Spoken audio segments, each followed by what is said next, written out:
నమస్తే. విజయవాడలో ఒక విషాదకరమైనటువంటి ఘటన జరిగింది. ఒక డాక్టర్ కుటుంబం ఐదుగురు చనిపోవడం అనేది చాలా బాధాకరమైనటువంటి అంశంగా దీనిపై చర్చ జరుగుతుంది.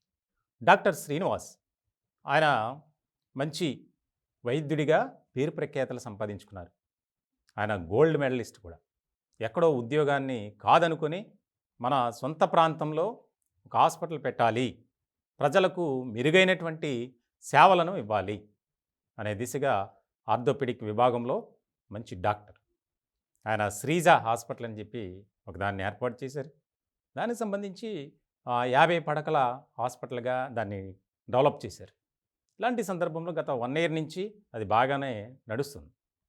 ఇటువంటి క్రమంలో అక్కడ ఉన్నటువంటి పరిస్థితులు ఆధారంగా చేసుకొని ముఖ్యంగా దాన్ని సర్వీసులు పెంచుతూ వస్తున్నారు. అయితే ఒక్కసారిగా ఆర్థికపరమైనటువంటి ఇబ్బందులు రావడంతో ఆ హాస్పిటల్‌ని వేరే వారికి లీజ్‌కిచ్చారు. లీజ్‌కిచ్చినటువంటి క్రమంలో ఆర్థికపరమైనటువంటి ఇబ్బందులున్నాయి. ఏం జరిగిందో ఏమో తెలీదు కానీ రాత్రి తల్లి, భార్య, ఇద్దరు పిల్లల్ని హతమార్చి ఉదయం సూసైడ్ చేసుకున్నారు అనేది బలంగా వినిపిస్తుంది. దానికి సంబంధించి ముఖ్యంగా వారంతా నిద్రలో ఉన్నటువంటి సమయంలో ఈ ఘటన జరిగింది. ఉదయం మేము డాక్టర్ గారిని చూసాం. ఆయన మొక్కలకి నీళ్లు పెడుతూ అక్కడ ఉన్నటువంటి కొన్ని పనులేవో చేశారు. మేము స్వయంగా చూసామని స్థానికులు కూడా చెప్తున్నారు. అంటే ఆయన రాత్రి చనిపోలా.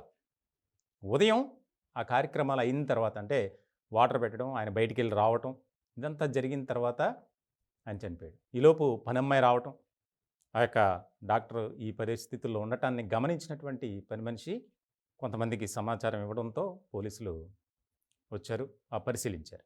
ఇలాంటి సందర్భంలో చాలా బాధాకరమైనటువంటి అంశంగా ఇది మనం చూడాలి. ఒక డాక్టర్ 40 ఏళ్ల వయస్సు కలిగినటువంటి డాక్టర్, అలాగే భార్య ఉషారాణి, ఇద్దరు పిల్లలు శైలజ 9 ఏళ్ళు, శ్రీహాన్ 5 సంవత్సరాలు, తల్లి అయితే రమణమ్మ 65 ఏళ్ళు వయసు. ఆర్థికపరమైనటువంటి ఇబ్బందులు ఉండొచ్చు. కానీ ఈ రకంగా చేసుకోవడం ఏంటి అనేది కూడా ఒక విషాదకరమైనటువంటి ఘటనగా మారింది. వాస్తవానికి అందరూ సూసైడ్ చేసుకున్నారు అనుకున్నారు. కానీ పోలీసులు వచ్చిన తర్వాత ఆ యొక్క ఇంట్లోకి ప్రవేశించడంతో అక్కడ రక్తపు మడుగులో తల్లి, భార్య, ఇద్దరు పిల్లలున్నారు. తర్వాత ఈయన మృతదేహాన్ని బయట ఐడెంటిఫై చేశారు. సూసైడ్ నోట్ ఇంకా ఏమీ దొరకలేదు. దీనికి సంబంధించి ఆయన సన్నిహితులు గానీ, కుటుంబ సభ్యులు గానీ చెప్పేది ఒకటే. చాలా మృదు స్వభావి, చాలా మంచి వ్యక్తి. ఆయన ఎంతో సేవ చేయాలని ఉచితంగా మెడికల్ క్యాంపులను కూడా చాలా ఖర్చుతో కూడుకున్నటువంటి పని అయినప్పటికీ అప్పు చేసి మరీ ప్రతీ నెల ఎక్కడో ఒక చోట ఈ యొక్క మెడికల్ క్యాంప్స్ నిర్వహిస్తారు.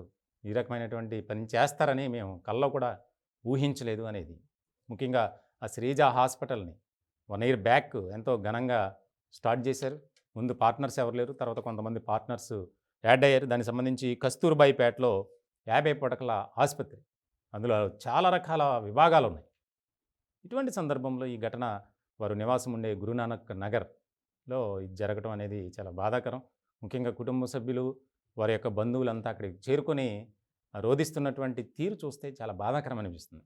ఎందుకంటే ఆయన అవినీతి ఎక్కడా కూడా ఎవరితో మాట అనిపించుకునేటువంటి మనిషి.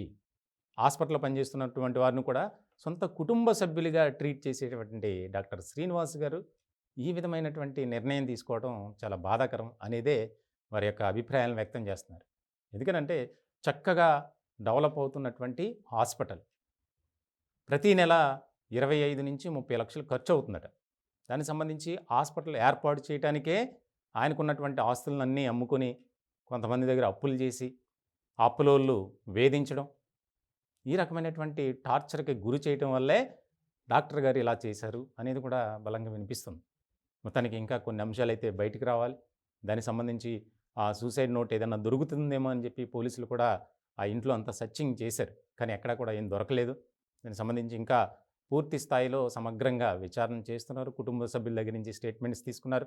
అలాగే అక్కడ ఉన్నటువంటి స్థానికుల దగ్గర నుంచి కూడా స్టేట్మెంట్ తీసుకున్నారు. కొంతమంది చూసారట ఉదయం డాక్టర్ గారి యాక్టివిటీ అనేది. సో అంటే రాత్రి వాళ్ళని హతమార్చి గొంతు కోసి చంపి ఈయన ఉదయం సూసైడ్ చేసుకున్నారు అనేది అక్కడ ఉన్నటువంటి వారు స్థానికులు చెప్తున్న దాన్ని బట్టి అర్థమవుతుంది. మొత్తానికైతే చాలా చాలా బాధాకరమైనటువంటి ఘటన ఇది. ఎందుకనంటే ఆర్థికపరమైనటువంటి ఇబ్బందులు ప్రతి కుటుంబంలో ఉంటాయి. కానీ ప్రతి ఒక్కరు చనిపోతే ఆర్థిక సమస్యలు, ఆర్థిక ఇబ్బందులు తీరిపోతాయా? ఇప్పుడు ఆ కుటుంబం విచ్ఛిన్నం అయిపోయి ఒక రకమైనటువంటి ఎవరు మిగల్లా. వారితో పాటు తల్లి కూడా చనిపోయినటువంటి పరిస్థితి. ఏదన్నా ఉంటే మాకు చెప్తే మేము తీర్చేవాళ్ళం గదా! అని ఆ యొక్క భార్య తరపు బంధువులు, అలాగే శ్రీనివాసు సోదరులు గాని, మాకు ఏ విషయం చెప్పడు. ఇట్లాంటి పరిస్థితి ఎందుకు తెచ్చుకున్నాడు మాకని అర్థం కావట్లేదని వారు బోరున విలపిస్తున్నటువంటి పరిస్థితి.